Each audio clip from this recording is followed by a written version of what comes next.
¿Qué tal amigos? ¿Cómo están? Bienvenidos a una nueva sesión acá de nuestras charlas, nuestras conversaciones. Bueno, ya saben, yo soy Wilmer Mejía Carrión, soy antropólogo cultural acá desde el Perú. Tenemos a Marco Iacona, que es politólogo desde Italia, específicamente desde Sicilia, ¿no? ¿Cómo estás, Marco? Buenos días acá en Perú, buenas tardes allá en Italia. Buenos días a todos. Estoy bien, mañana es Pascua, así que será un día que vamos a disfrutar con la familia. Bueno, hoy día vamos a tratar un tema muy importante que vas a introducir en un ratito. Es un Sí, voy a tema bastante presentar. interesante y es una introspectiva entre Perú e Italia del siglo XX sobre la política en general, ¿no? Sí, Entonces, sí, sí. Hemos hablado un poco de la política general de la vez pasada, pero creo que ahora hay que redondear un poco y hablar un poquito de la historia de nuestros países en ese sentido, ¿no?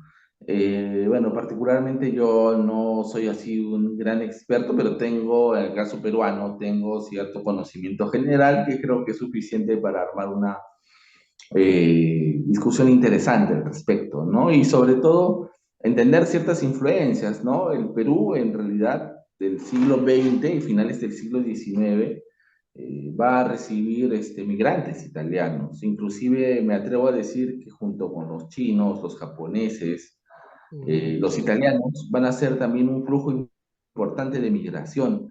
Y esto sobre todo ha calado en los ideas políticas, ¿no? Como justo te mencionaba, creo que ya entramos en materia. El anarquismo, que fue un grupo importante, una ideología política importante a comienzos del siglo XX, se introduce justamente por, si no me equivoco, migrantes italianos. Muchos migrantes italianos llegan y ocupan puestos en los puertos, en este caso en el puerto del Callao, que acá cercano a Lima empiezan a traer estas ideas anarquistas y se empieza a gestar un movimiento anarquista en el Perú. Y si no mal me equivoco, ellos son los que logran las 8 horas laborales. O sea, no, es un mérito que no tiene que ver ni los socialistas ni ningún otro grupo, ¿no? Porque a veces se afirma que los socialistas fueron los que hicieron eso, pero en el caso peruano fueron los anarquistas, ¿no? Y en este caso el anarquismo peruano tuvo influencia italiana. No sé qué me puedes decir al respecto, ¿no? De repente si tienes mayor conocimiento, o de repente ya cómo se dio la cosa, porque el anarquismo, el comunismo, el socialismo fueron ideologías muy importantes también en Italia, por supuesto, ¿no? sí, de hecho, el socialismo sobre todo tuvo una influencia muy fuerte en los primeros años del siglo XX, donde prácticamente la sociedad italiana cambió mucho y bastante por las varias luchas que los socialistas enfrentaron para mejorar las condiciones de trabajo de la península italiana. ¿Por qué? Porque Italia antes del 1945 no era como hoy en día, ¿no? Era un país bastante pobre, rural, ah, prevalentemente ah, que se dedicaban la gente a la agricultura y a la economía, sí, muy de subsistencia, ¿no? No era un país rico, no era desarrollado, o por lo menos era un país a nivel europeo muy poco desarrollado. Obviamente, si comparamos Italia a otro país, de repente de Latinoamérica de aquellos años, era todavía más adelante por temas de cercanía a a los grandes imperios, a los grandes partners comerciales, pero era un país muy atrasado, muy eh, dividido, como pasa hoy en día, pero en aquellos años muy peor por varios temas. Y las protestas que los socialistas llevaron en Italia cambiaron un poco el país, pero al mismo tiempo llevaron un poco a una situación que podemos decir después permite a Mussolini de conseguir el poder. O sea, Mussolini consigue el poder los años 20 del siglo XX, y eh, se convierte muy, muy fuerte poco a poco porque los empresarios no veían muy bien los socialistas. No veían los socialistas bien porque las protestas paraban la producción, obviamente, y obviamente, protestas significaba subir los sueldos o bajar la cantidad de horas de trabajo, y a los empresarios de aquellos tiempos, obviamente, no, no, no le gustaba eso, ¿no? Entonces, cuando empieza a convertirse Mussolini en una persona con un poder más o menos eh, relevante, ya empiezan a cambiar las cosas. Mussolini no nació un fascista, ¿no? No era fascista, no era nazista, no era nada de eso. Mussolini, era una persona de izquierda. O sea, no, muchos de repente no saben, ¿no? Pero Mussolini, eh, era involucrado en la política de izquierda, en las ideas de izquierda. El periódico que usaba, donde escribía Mussolini, era un periódico de izquierda. Y entonces, ¿qué pasa? Que esa crisis política después empieza a cambiar los asuntos. Italia venía de la guerra mundial, la situación a nivel mundial era muy fea, obviamente necesitaban de un cambio el país, pero el problema es que llegó Mussolini y en esa situación tomó el poder con la marcha su Roma, o sea, la marcha que hizo en Roma, y pero en ese caso Mussolini tomó el poder por culpa del rey. El rey, en aquellos tiempos, cuando el primer ministro de Italia llamó al rey para decirle este, que necesitaban el ejército para parar la actividad de Mussolini, el rey, en cambio de parar la marcha de Mussolini y de sus adeptos, prácticamente le entregó el gobierno a Mussolini después, ¿no? Entonces, el rey tuvo un rol central en el desarrollo del fascismo, ¿no? Del fascismo y del partido de Mussolini, ¿no? Y obviamente, ¿cómo podemos apreciar con Mussolini Italia se convierte en un país autoritario, y a diferencia de la Alemania nazi, que era un país dictatorial? ¿Cuál es la distinción entre un régimen autoritario y un régimen dictatorial? El régimen autoritario puede aceptar adentro eh, de sus territorios otros tipos de poderes que van más allá del poder ejecutivo que tenía Mussolini. ¿A qué me refiero? En la sociedad italiana no mandaba solo el partido de Mussolini, o sea, el partido fascista, sino obviamente mandaba el rey y mandaba también la Iglesia Católica, que tenía un rol fundamental en la sociedad italiana de aquellos tiempos. Entonces, en este caso, la política de Mussolini permitía que estos actores tenían un rol político muy fuerte, ¿no? En cambio, en el Alemania, en el país alemán, ¿no? En la Alemania nazi con Hitler, cuando llegó al poder, borró todos los poderes. O sea, Hitler concentró el poder de presidente y de canciller, no sé cómo se dice en español, ah, pero era el rol que el presidente de Alemania le había entregado a Hitler, prácticamente convirtiéndose, muriendo el presidente de Alemania, Hitler toma todos los poderes, prácticamente la religión no es más aceptada y también no hay otro poder que pueda contrastar o que pueda parar el poder de Hitler. En este caso, es una pequeña distinción entre el régimen autoritario y dictatorial. Es una Pero, paréntesis así, ¿no?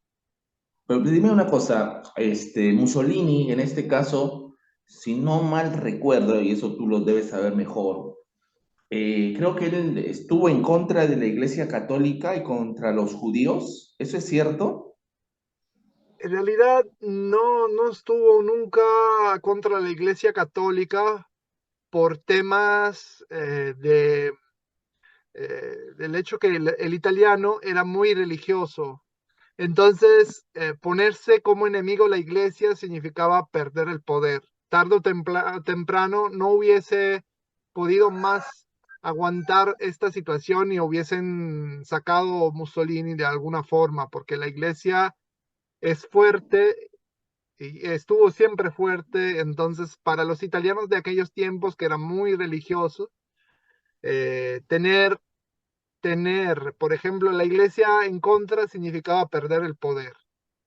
Y Ujú. en contra de los judíos, en realidad el italiano nunca fue racista contra los judíos, pero Mussolini, por el tema de oportunidad política y de la guerra, aceptó las leyes raciales de Hitler en Italia. Entonces, este, también hubieron deportaciones de judíos en territorio italiano. Es lastimosamente una barbaridad, una cosa muy fea y una cosa que prácticamente nos convirtió en cómplices de los alemanes en el exterminio de judíos, ¿no? De judíos también, ¿no? A pesar que la sociedad italiana trataba mucho de también esconder los judíos con varias personas que ayudaron los judíos a escaparse, ¿no? Entonces, el régimen en particular modo no era racista contra los judíos, o sea, sino de repente podía ser racistas con las conquistas que hicieron en África, ¿no? Entonces ahí sí, el régimen fue muy racista y prácticamente eh, desarrolló leyes que prácticamente dejaban que los africanos, que eran prácticamente bajo el mando de los italianos, no se podían casar con italianos, no podían hacer algunas cosas, y eso sí, con ellos sí fue muy racista, directamente sin la influencia de Alemania ni nada, ¿no? O sea, podemos decir que Mussolini es falso eso de que estuvo contra la Iglesia Católica, porque hay gente que como que quiere poner esa imagen, ¿no? Porque como tú Obviamente, dices, perdón si te interrumpo, obviamente Mussolini hubiese preferido no tener ese poder de la Iglesia Católica que limitaba un poco su acción, ¿no? No tanto a nivel político, sino a nivel moral, religioso. Los italianos, como te decía, eran muy pegados y religiosos, pegados a la Iglesia Católica y religiosos. Entonces, Mussolini, haciendo un daño a la Iglesia, hubiese dañado su mismo poder, eso. ajá, entonces necesitaba de la Iglesia, o sea, él no era, digamos, religioso realmente, pero por una cuestión política necesitaba de la Iglesia Católica, así que pues se agarró de ella, ¿no? Se alió a ella. Más que, bueno, la Iglesia, más que aliarse directamente, trató de sacar más provecho de la iglesia y sanar una fractura que había entre la iglesia y el Estado italiano, porque Italia, cuando conquista Roma con el ejército, eh, ¿no? Conquistó Roma porque antes Roma pertenecía al el Estado Vaticano. Este, prácticamente el Papa de aquellos tiempos se declaró prisionero del Estado italiano. Entonces, entre el 1861 y los años 20 del siglo XX, Italia y la Iglesia Católica, o sea, el Estado italiano y la Iglesia Católica prácticamente casi eran mm, enemigos, que digamos, eran muy lejos de estar en paz, porque obviamente conquistando Roma y reduciendo totalmente el Estado Vaticano a una pequeña área que es el área que hoy día es el área del Estado Vaticano, ¿no? Que es una pequeña parte de Roma, ¿no? Antes el Estado Vaticano era muy grande, llegaba hasta casi Toscana y varias partes del centro y sur de Italia. Entonces, con esa fractura, se, entonces el Estado italiano y la Iglesia Católica habían llegado a un punto de choque, ¿no? Y Mussolini prácticamente arregla ese asunto con los pactos lateranensi. Los pactos lateranensi querían, con estos pactos, acuerdo, prácticamente querían sanar la fractura entre la Iglesia Católica y el Estado italiano. Y Mussolini haciendo eso, obviamente, tuvo también el apoyo de la Iglesia y no se convirtió en, enemigo de ella, de la Iglesia, ¿no? Entonces, hubo rol fundamental este, este pacti, no sé cómo se dice en español, es como un acuerdo que se llama Patti Lateranensi, ¿no? En italiano. Entonces, sí, Ah, mira, qué interesante. Ah, claro. ¿Sabes que en el caso peruano, justo ahorita estoy buscando, por ejemplo, sobre el anarquismo, y hubo algunos dirigentes que tenían, por ejemplo, Manuel Caracciolo, ¿no? Que creo que es un apellido italiano, ¿no? Caracciolo, Que fue Caracciolo, con Caracciolo con doble Caracciolo, pero C, no, ¿cómo? con doble C, Ajá, con doble C. Caracciolo, sí. Ajá, Caracciolo, no sé cómo se pronuncia, pero disculpa mi mala No, bueno. pronunciación. Pero, por ejemplo, estoy viendo acá, ¿no? Que fue un anarquista y dirigente sindical peruano. Ujú. Y por ejemplo, por el apellido, implico que, supongo que es de origen, ¿no? De algún ancestro italiano, debe haber Sí, tenido, sí, sí, sí, seguro.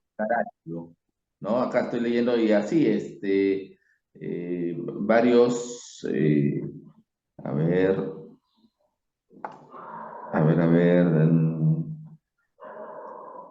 mira, acá estoy leyendo, inclusive hay una confusión frecuente, está diciendo, interpretar que tuvo un origen italiano, pero no, dice que, pero de todas maneras toma un apellido, qué interesante, toma un apellido, un nombre italiano, pero dice que no era italiano, pero tiene por una influencia que hubo del movimiento anarquista argentino.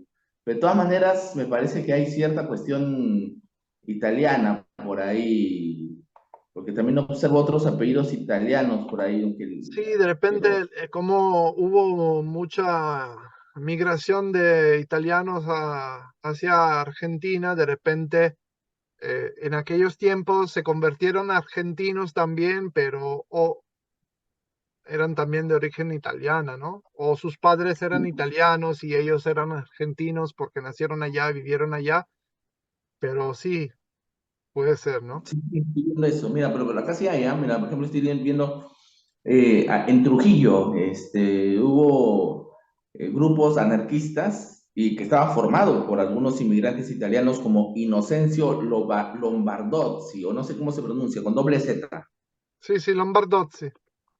Lombardozzi. Claro, por ejemplo, era un obrero, un trabajador italiano en Trujillo que era parte del grupo anarquista. O sea, sí, Ujú. sí ha habido cierta influencia y es interesante, ¿no? En realidad también cómo después de todo hay una relación en ese sentido. De repente no es así súper fuerte, pero me parece que sí hay cierta influencia. Donde ha habido más influencia de la política italiana, sí me parece, es cuando se crea en los años 30 el partido, la Unión Revolucionaria, que era un partido fascista peruano. Mm, Y esta Unión Revolucionaria era, o toma su influjo, su influencia, no del fascismo alemán, sino del fascismo italiano, ¿no? Y esta Unión Revolucionaria tuvo sus adeptos, ¿ah? Tuvo su gente que fue muy fuerte en su momento, ¿no? Luego desapareció, pero el fascismo peruano de este partido fue bastante popular, ¿no? Inclusive acá hubo un político, si no me equivoco, un tal Camarota, que vino acá al Perú y era un político del periodo de Mussolini. Inclusive hay una anécdota, ¿no? De José María Arguedas, que fue el escritor peruano, no sé si has escuchado de él. José María Arguedas eh, estaban en San Marcos y José María Arguedas, el antropólogo que era estudiante en ese momento, se unen con otros estudiantes y luego bombardean a huevazos y a tomatazos. Entonces, cuando los capturan, la policía captura a los estudiantes, los mandan, creo que un año presos, algo así, ¿no? De ahí saca él un libro llamado El Sexto, que es una novela del periodo en el que pasó. Pero muy interesante, ¿no? Que haya habido inclusive tal influencia del fascismo italiano que hasta se forma un partido acá, que es el Partido de la Unión Revolucionaria. Y bueno, para el caso peruano, me parece que también hay algo interesante, ¿no? Que es que nosotros básicamente las corrientes que hemos tomado han sido una copia de hasta cierto punto, lo que pasaba en Europa, tarde o temprano llegaba al Perú y en el Perú se reproducía, ¿no? Entonces teníamos el anarquismo, teníamos el socialismo, teníamos el fascismo, y me parece a mí que, sobre todo en el caso socialista, también hubo una influencia italiana, porque José Carlos Mariátegui, creo que te comenté en algún momento, que era este pensador peruano, fue mm, exiliado. Bueno, al principio le dieron una beca, ¿no? Pero era una beca disfrazada de exilio, se puede decir, ¿no? Del periodo de guía, y estuvo en Italia. Y de ahí trae toda esta cuestión del socialismo italiano, especialmente gramsciano, ¿no? De Gramsci. sí. Entonces también hay influencia por ahí de la política, del pensamiento italiano en los pensadores peruanos, ¿no? Que luego él va a traer al Perú, que es bastante complejo su pensamiento, pero más o menos está por ahí. Pero bueno, sigamos esa parte, me interesa. Después de la Segunda Guerra Mundial, cuando son vencidos, Italia da un giro, ¿no es cierto? Ya no deja el fascismo y hacia qué se enfoca la política italiana. Bueno, yo te diría, te podría decir tantas cosas, voy a ser preciso y genérico al mismo tiempo. ¿Qué significa? O sea, después de la Segunda Guerra Mundial, Italia cambia dirección por varias razones. Italia, con la fin de la Segunda Guerra Mundial, se encuentra obviamente totalmente destrozada por la guerra, porque acordámonos que Italia no solo fue víctima de la Segunda Guerra Mundial, sino que fue víctima de una guerra civil durante la Segunda Guerra Mundial, porque el país empezó a luchar entre norte y el sur. El sur era con los aliados, con los entonces Estados Unidos, Inglaterra y todo, ¿no? Y el norte era con la República de Saló, que era de Mussolini, que era un estado que teóricamente era un estado, pero era prácticamente una muñeca de la Alemania nazi. No mandaban Mussolini, sino Alemania nazi. En el norte y en el sur, como te comentaba, había el Reino Unido. perdón, el Reino de Italia. Cuando termina la guerra, prácticamente el país todavía sigue dividido y podrían escoger dos direcciones. O sea, la primera dirección era eh, mandar presos todos los fascistas que habían en Italia, y prácticamente eran muchísimos porque en este caso el fascismo te decía, si quieres trabajar por el público, o sea, por el Estado, tienen que tener la tarjeta del partido, si no, no puedes trabajar. Entonces, por ejemplo, yo, si hubiese vivido en los años 30, ¿no? Y hubiese querido trabajar en el Estado italiano, o hubiese sido ya adentro del Estado, ya me hubiesen convertido en fascista, a pesar que yo de repente no quería, pero si quería comer y trabajar, tenía que convertirme en fascista, ¿no? En un miembro del partido. Y en este caso, ¿qué pasa? Que cuando termina la Segunda Guerra Mundial, todos los partidos de derecha y de izquierda, incluso el Partido Comunista Italiano, deciden de dar una amnistía general a todos los que estaban involucrados con el fascismo. Obviamente, no todos exactamente, porque los altos mandos, los jerarcas, cumplieron su pena detentiva y todo eso, pero la mayoría se quedó afuera de la cárcel, ¿no? Y encima muchos de ellos se convirtieron miembros del Estado italiano, ¿no? Funcionarios y eso, ¿no? Y, Ujú. y la decisión, esta decisión fue impulsada también por el Partido Comunista, porque el Partido Comunista ya sabía que si no hacía eso, la situación se hubiese convertido muy explosiva y se hubiese convertido muy peligrosa también por la democracia italiana que estaban haciendo, porque el país estaba dividido, venía de una guerra mundial y de una guerra civil. Entonces sabían que tenían que, tenía que haber paz, sí o sí, adentro del país. ¿Y qué pasa? Que en los primeros años, en los últimos años de los años 40, también hay otro factor, que es empieza la Guerra Fría, ¿no? Empieza la Guerra Fría y Italia se encuentra en un lugar estratégico, porque se encuentra en el centro prácticamente del Mediterráneo, se encuentra en un lugar muy interesante a nivel estratégico. ¿Y qué pasa? Eh, los de Estados Unidos empieza a repartir ayudas con el Plan Marshall, y Italia tiene esta ayuda, ¿no? Tiene una ayuda económica y logística, todo para que el país empiece a tener estos recursos y empiece a desarrollarse.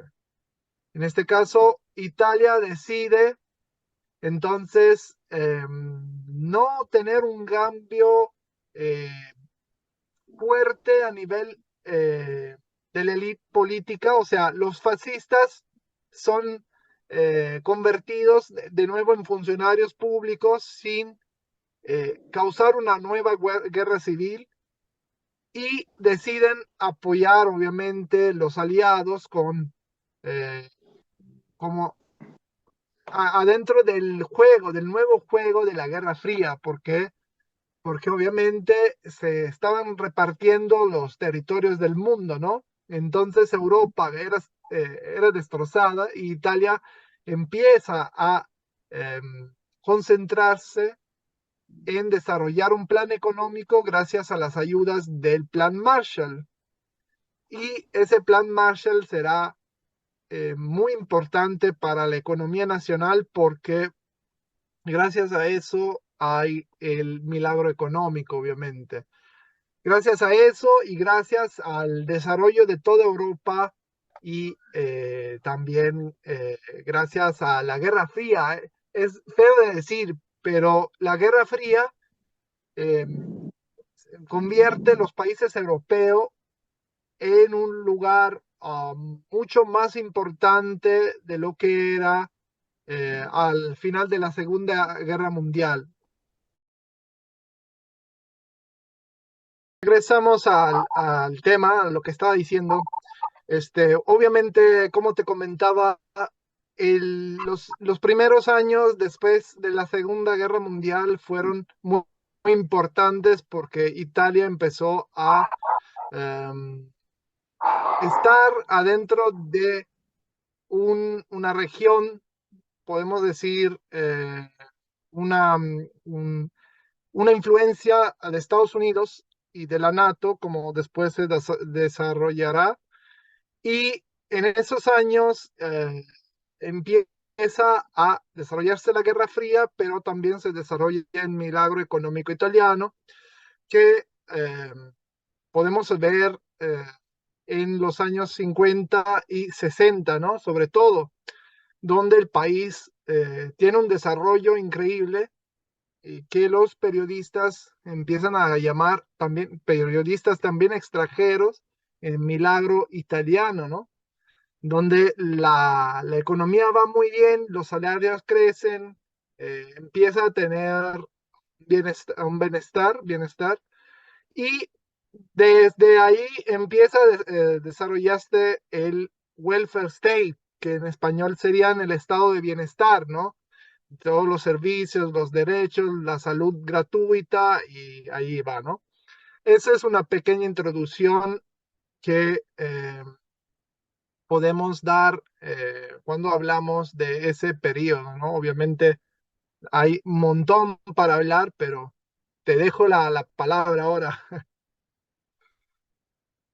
No, de hecho que sí, es muy interesante en realidad cómo Italia va de alguna manera cambiando, ¿no? Como tú me bien mencionaste anteriormente, de un país rural, que dentro del contexto europeo se podría decir atrasado, ¿no? Dentro del contexto europeo, porque como bien dijiste, si lo comparas con América Latina es otro cantar, ¿no? Porque si bien es cierto, a nivel, digamos, interno va a haber campesinos, va a haber pobreza, va a ser un país bastante rural. Sin embargo, por su cercanía a los centros de poder, Italia va a tener una serie de cosas que un país latinoamericano no podría soñar, ¿no? Como uno es tener su propio imperio colonial, ¿no? Que lo intentó, pero claro, no fue tan, vamos a decirlo así, fructífero, exitoso como el imperio español en su momento, el imperio francés, el imperio británico, pero ahí estuvo, ¿no? Y una de las cosas es en Etiopía,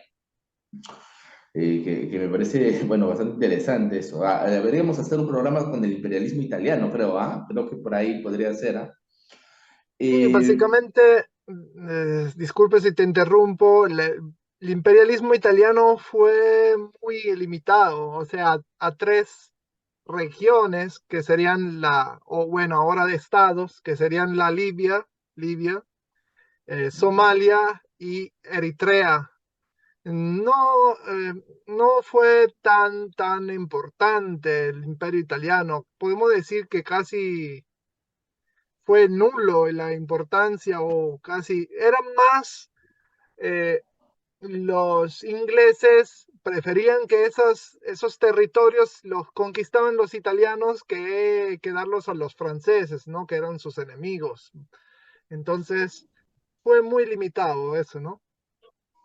claro, ¿no? Inclusive creo que en ese sentido se parece al imperialismo alemán, ¿no? Porque los alemanes en Namibia, en todas las zonas del sur de África, también tuvieron su propio colonia, pero tampoco no fueron tan exitosos en ese sentido. Y me parece que en líneas generales el colonialismo, el imperialismo alemán y el italiano por ahí tienen sus semejanzas en el sentido de que no tuvieron tanto éxito ni fueron tan grandes como sus pares franceses, británicos, ¿no? O sea, es todo un mundo, ¿no? Pero más o menos yo lo Más veo que por ahí.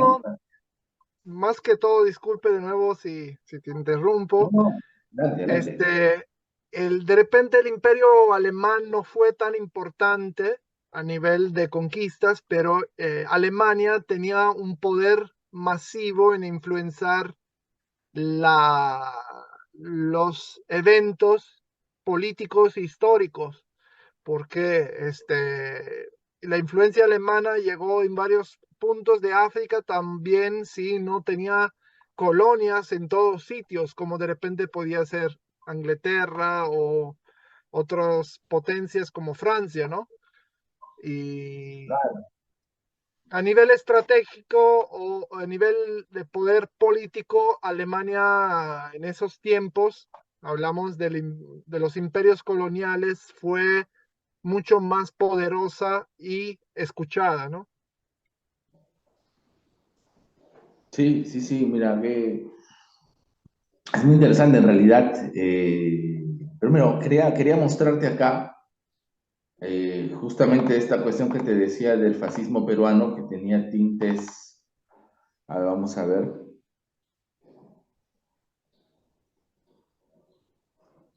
no sé si se puede ver ahora. Ujú, Por ejemplo, acá, ¿no? Luis Alberto Flores, considerado el primer fascista del Perú, el líder del partido con tendencias fascistas, ¿no? La Unión Revolucionaria tuvo una carrera sólida en la política. Es a Luis Alberto Flores quien intentó imitar el modelo musoliano en el Perú, y justamente por eso se le conoce. O sea, el fascismo peruano tuvo tintes italianos, ¿no? Sobre todo de Mussolini, ujú, y tuvo sus adeptos, ¿ah? Tuvo su pegada, o sea, no fue un partido marginal, inclusive la Unión Revolucionaria al principio, que no era fascista, o sea, eso, el partido va a tener una cuestión histórica, ¿no? Al principio no va a ser abiertamente fascista, ¿no? ujú, Inclusive lleva al poder a Luis Alberto, no, perdón, a Luis Miguel Sánchez Cerro, que fue un presidente peruano que luego va a ser asesinado. Y este partido es de ese presidente. Cuando muere el presidente Sánchez Cerro en el 33, este personaje, Flores, Luis Alberto Flores, va a tomar la batuta de ese ujú, partido y lo va a llevar a ser abiertamente fascista, ¿no? ujú. Y es muy interesante cómo nace, ¿no? Mira, ahí puedes ver un poco cómo hacen la típica pose del saludo, ¿no? Fascista. Eh, Acá está, ¿no? Tuvo toda una trayectoria política y se le considera, como te digo, el primer fascista. Luego ya fue político, fue senador, congresista, pero luego ya no tuvo el apoyo necesario. Ya para el año 47, para los años 50 ya no existía ya el partido, ¿no? Ya era algo del pasado. Pero sí tenemos algo de fascismo italiano en el Perú. O sea, hubo un partido asociado a que se sentía heredero de Mussolini, inclusive se puede decir, inclusive, ¿no? Según lo que dice acá, dice, el Perú necesita el fascismo porque el fascismo significa religiosidad, conservatismo y conducta derechista, porque el fascismo comporta una posición anticomunista eficaz y asegura el bienestar y la armonía. Y eran racistas, ¿ah? Y era un partido xenófobo, especialmente contra los asiáticos. En ese tiempo había muchos asiáticos en el Perú porque eran migrantes. Ujú, Inclusive entre esta época van a estar los padres del que fue presidente del Perú, Alberto Fujimori. Y bueno, había todo un antiasiático, un ambiente antiasiático contra estos. Inclusive se sabe que durante esta época fue común deportar inclusive a algunos ciudadanos japoneses, así por toda la cuestión de la guerra. Pero en líneas generales, este partido no duró mucho, digamos que tuvo su esplendor y luego se apagó, ¿no? Y ujú, bueno, es muy interesante en ese sentido, ¿no? Yo particularmente acá encuentro también algunas fotografías, inclusive por ahí acá quieren poner al actual alcalde, ¿no? de Lima como un fascista, aunque eso también puede ser controversial en realidad, ¿no? Eh, Ujú. y por acá también ha habido algunos, además, fascistas, como Irigoyen, que también fue un conocido fascista, y bueno, hasta ahora hay, hay grupos en realidad fascistas, inclusive de cierto nacionalsocialismo, cholo se puede decir, ¿no? Que usan este tipo de símbolos. Ah, Pero bueno, pero en líneas generales el fascismo que hubo en el Perú no tiene vertiente alemana, sino vertiente italiana, ¿no? Ya luego eso desaparece, pero me parece que en el caso peruano, si bien es cierto, fuera de esa época el fascismo no tuvo mayor trascendencia, me parece a mí que sí hay ciertos grupos, especialmente tirando hacia la derecha, que creo yo tienen cierta mirada, pero en el caso peruano, nosotros recién, a diferencia de ustedes, en los 60s y los 70s, no tuvimos marcadamente una cuestión económica, ningún milagro, ¿no? Yo creo que eso viene recién a partir de 90, 95, 2000, cuando hay un cierto despegue económico, ¿no? Que sin embargo no se compara obviamente al que ustedes tuvieron, pero que sí me parece se sintió en algunos puntos de la economía, ¿no? Eh, Sin embargo, eh, a mí me llama la atención de que desde la derecha, ¿no? Ahora con la nueva presidenta o primer ministro, no sé cómo ustedes lo dirán allá, Meloni, ¿no? Presidente del Consejo de Ministri, que sería el presidente del Consejo de los Ministros. Ya, por ejemplo, ahí te preguntaría, ¿y qué opinas de eso? ¿Es una vuelta al fascismo? ¿Realmente es un partido fascista el que lleva a la presidenta al poder? O sea, como dicen, porque acá se escucha eso, ¿no? Pero ¿tú qué piensas? Bueno, yo voy a hacer no voy a hacer, no voy a dar mi opinión de ciudadano, sino de politólogo. O Adelante, sea, adelante. ella tiene ideas, tiene un origen que viene de un partido que es, por ejemplo, Alianza Nazionale, que sería Alianza Nacional, que obviamente se inspiraba al fascismo.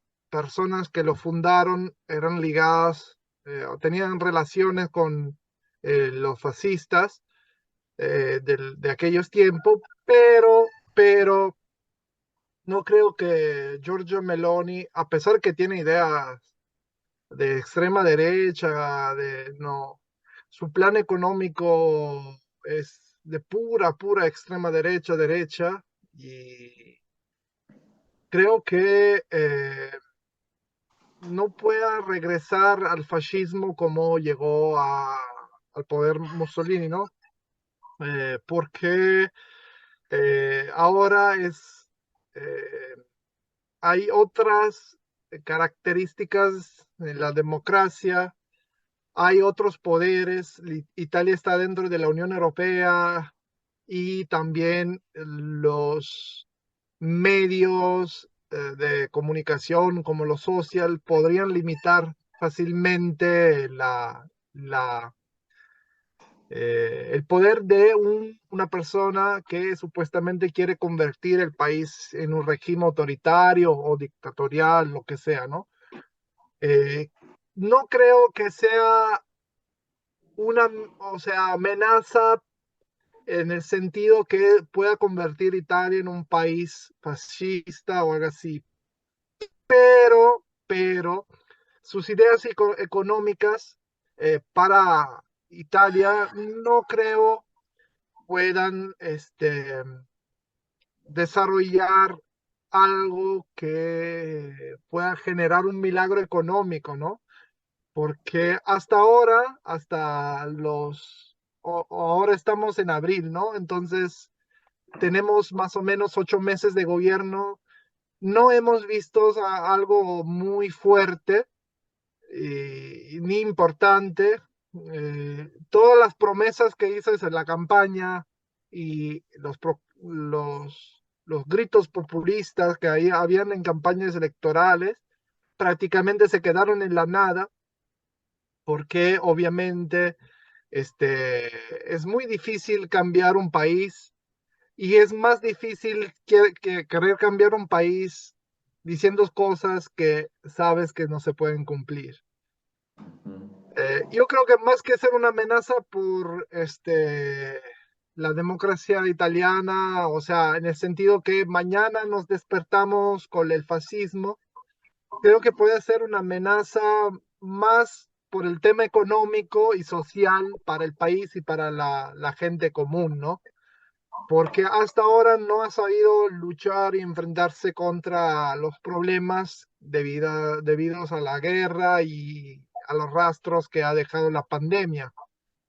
Mm, a veces el grito que ha llegado también de forma equivocada eh, ha llegado desde partidos de supuestamente izquierda, que para mí no son muy de izquierda, donde ujú. trataban de asustar a la gente con la amenaza del fascismo, de todo eso, y, ¿no?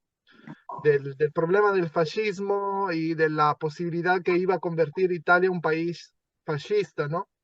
En cambio, las fuerzas de izquierda, en este caso el Partido Democrático, que para mí ahorita tiene muy poco de izquierda, eh, debían más hacer una campaña eh, exponiendo los problemas en el programa económico del partido de Giorgio Meloni, no Ujú. tratando de asustar a los italianos. Creo que fue algo inútil que polarizó más las elecciones y después llevó el partido de la Meloni a ganar, ¿no? Entonces, no creo que pueda regresar el fascismo así como lo conocimos en, en los años 20 y 30, 40, pero para mí puede ser una amenaza para el estado social y económico de los ciudadanos. No tanto político, sino económico y social. Claro, muy interesante lo que afirmas, porque es cierto, ¿no? A veces se escucha estas ideas de que con Meloni puede regresar el fascismo, entre otras, ¿no? Particularmente para el caso peruano también hay cierto giro, hay un giro a la derecha, sobre todo en el caso peruano, y creo que tal vez eso comparte algunos rasgos con el italiano. Hay una cuestión también contra ciertos elementos que se consideran pues que van contra la familia, por ejemplo, ¿no? Hay una forma de decir, hay que proteger la familia, hay que proteger la sociedad, ¿no? ¿Y de quiénes hay que protegerlo? De los movimientos como los LGTB, hay que protegerlo de los, en el caso peruano, de los terroristas, por ejemplo, ¿no? En el caso italiano, creo que los comunistas, ¿no? Entonces, Permítame abrir una paréntesis, perdón si te interrumpo. sí, sí, Este, dale. creo que los dos países tienen mucha analogía entre estos dos casos, porque, por ejemplo, el expresidente del Consejo de los Ministros, Berlusconi, gritaba a cualquier persona de izquierda que eran comunistas, o sea, eh, jugaba con ese palabra, ¿no? Porque, o sea, quien no era de derecha era comunista. Y eso ha afectado mucho la política y la sociedad italiana porque ha llevado a polarizar un poco la, la campaña electoral y también los programas políticos. Y Ujú, veo eso en Perú también, o sea, sí, allá hay otra palabra, o sea, terruquear, o sea, sí, quien es de izquierda es terruco, cuando en pero, realidad no es así, o sea, esa palabra debería ser usada muy cuidadosamente. ¿Por qué? Porque se tiene que entender que una persona que es de izquierda no es necesariamente comunista o terruco, así como claro, una persona de derecha no es necesariamente fascista o nazista, ¿no?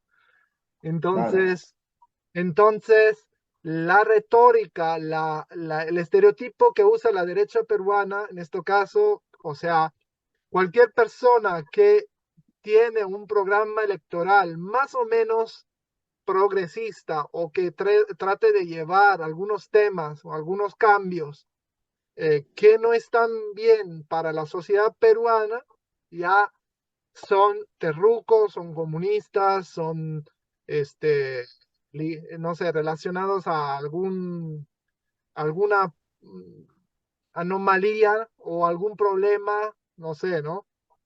Que podría afectar la familia, como tú decías, o afectar la sociedad peruana. Pero creo que muchísimas veces los políticos peruanos prefieren eh, cambiar todo para no cambiar nada. O sea, me refiero, Sí, hacen las campañas electorales, ponen nuevos puntos en el programa, se pintan como progresistas o se pintan como los que van a cambiar el país. Y llegando ahí, no se logra tener una idea, un programa fijo por la estructura del país, porque Fujimori cuando desarrolló la constitución, quería, creo, tratar de solucionar algunos problemas y generó más problemas desde el punto ujú, de vista político, porque, político. porque prácticamente todos los presidentes peruanos, la mayoría de ellos, cuando llega al gobierno y llega a gobernar, no tiene la mayoría adentro del Congreso. Entonces, prácticamente cada presidente se tiene que enfrentar a una situación de debilidad que después lo lleva a llegar al compromiso, llegar a hacer cosas que de repente no estaban en el programa, a ser delegitimado constantemente, de forma continua. Entonces, la constitución para mí debería ser cambiada en estos puntos para que un Ujú. presidente sea más, por ejemplo, capaz de gobernar o si no, a este punto cambiar totalmente la forma eh, de gobierno, de régimen, ¿no? Del país. De repente se podría hacer de otra forma, pero un presidente así, ¿dónde está un presidente, un congreso que no colaboran y se pelean a cada segundo y no se llega nunca al compromiso? Porque, como hemos visto, eh, hay elección presidencial y el presidente gana el primer turno con el 20%, después llega la segunda vuelta y prácticamente consigue la presidencia, pero igual está débil. El Congreso lo para cada rato. Lo hemos Sí. visto con PPK, que tuvo que llegar a compromiso con eh, los fujimoristas o con Vizcarra o también con otros presidentes más. Entonces creo que este parálisis institucional no puede hacer nada bien para el país. Y vamos a ver que en estos años para mí va a empeorar mucho y lo hemos visto con las protestas que desde diciembre han afectado el país. Entonces, eh, hay analogías, como te comentaba, entre los dos países. Por suerte, aquí no funciona así porque si no, tendríamos una parálisis desde años y años, a pesar que los gobiernos en Italia cambian bastante frecuentemente, pero Ujú. igual se logra eh, tener una, una, una línea, un guía, ¿no? Como un, ¿cómo podría explicarlo? O sea, se logra tener una coherencia que, digamos, en algunos asuntos, en algunos aspectos, obviamente no todos, también nuestros gobiernos no son muy fuertes, pero no son tan débiles y paralizados como los de Perú, ¿no? Sí, es muy interesante eso, ¿no? Cabe para un análisis, inclusive todo un programa entero para ver esa cuestión, porque cuando tú ves, como bien comentas, una cuestión interesante, ¿no? Yo he visto videos de ciertas personas que hacen ciencia política y te dicen por qué es tan difícil gobernar a Italia, ¿no? O sea, porque sí hay un problema ahí, ¿no? Sin embargo, en el caso latinoamericano y específicamente en el peruano, me parece que el fenómeno es más profundo y tiene que ver con la cuestión de institucionalidad. Me parece, habría que ver, ¿no? Comparar ambos países, pero me parece que a pesar de todo, Italia tiene instituciones políticas más fuertes que las peruanas, ¿no? Al principio. Que tampoco, o sea, obviamente tiene sus problemáticas, tienen una serie de cosas, pero al menos la institucionalidad política italiana es más fuerte comparativamente que la peruana, ¿no? Me parece que ese es uno.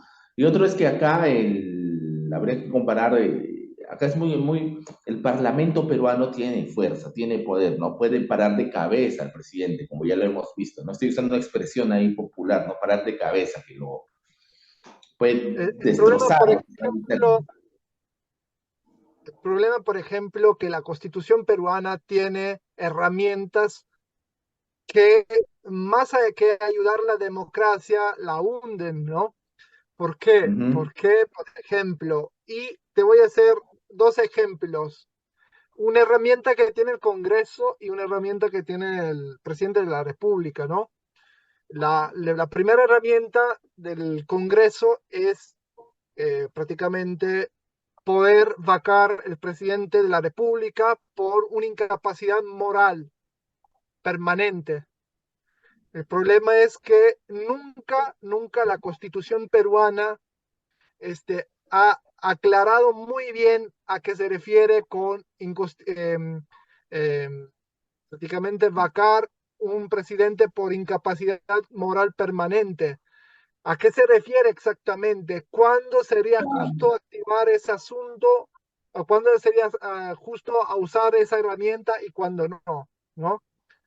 Y efectivamente, esto es una amenaza efectivamente. por la democracia. ¿Por qué? Porque ya con los congresos que son muy fuertes en comparación al presidente, prácticamente sí, obviamente el Congreso no hace los intereses de los peruanos y hace los intereses del mismo partido, lo que sea, o de algún interés personal, podría vacar el presidente por cualquier razón, teóricamente, porque la Constitución no dice exactamente por qué, cuáles son los casos de incapacidad moral permanente. Y al revés, otro peligro que puede llevar a la democracia peruana es la capacidad del presidente de la República de disolver el Congreso, prácticamente anulando la voluntad popular de la gente. Y en este caso me parece que estas dos herramientas de ambas partes deberían ser o modificadas, aclarando los asuntos, o totalmente eliminadas, en algunos casos, ¿no?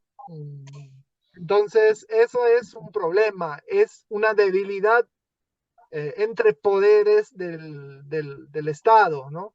Más que de instituciones fuertes, es eh, fallas en las herramientas que tiene la Constitución peruana. Sí, sí, sí, hay varias cosas que cambiar en realidad, es todo un tema. Bueno, Marco, ya se nos acaba el tiempo, realmente ha sido un gusto conversar contigo, siempre es muy interesante y como siempre lo menciono, para mí es muy agradable hacer estas comparaciones entre un país como Italia y el Perú porque hay varias semejanzas, obviamente no somos totalmente iguales, es obvio, no hay diferencias, pero también hay muchas semejanzas y bueno, especialmente... ya hablaremos alguna vez de Sicilia propiamente, ¿no? Sería interesante hablar un poco de Sicilia como tal, ¿ah? La política, la cultura, ¿ah? Y hacer una comparación de repente no sé, Lima o al menos un poco con los peruanos, ¿no? Que como hemos estado conversando fuera de cámaras, parece que a veces hay cosas más tradicionales en Sicilia que en Latinoamérica, ¿sí? ¿Ah? Es muy interesante eso, ¿ah? ¿Verdad? ¿Verdad? ¿Verdad? Me parece muy interesante. Por ejemplo, la cuestión De de la repente, familia, ¿no? La cuestión de la familia, de la mamá, ¿no? De la mamá, el poder de la mamá, ¿no? Que creo que también es bastante fuerte allá. De repente podrás aclararlo y verlo en persona, ¿no? No, yo encantado, tengo que ahorrar mi plata, pues, porque tengo que ahorrar, todavía estoy recuperándome, a mí la pandemia me ha dejado un poco seco, ¿no?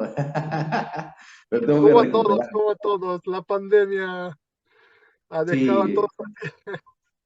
sí, sí, yo recién me estoy recuperando, así que tengo que, además, ya quiero hacer una maestría, hay varias cosas ahí que quiero hacer y necesito, ¿sabes? El capitalismo sin dinero no te mueves. Bueno, bueno, Bueno, de verdad, sí, ha sido muy agradable, esperamos continuar y seguir charlando. Y bueno, amigos, eso sería todo por hoy, así que muchas gracias a todos ustedes por gracias. seguirnos. Listo.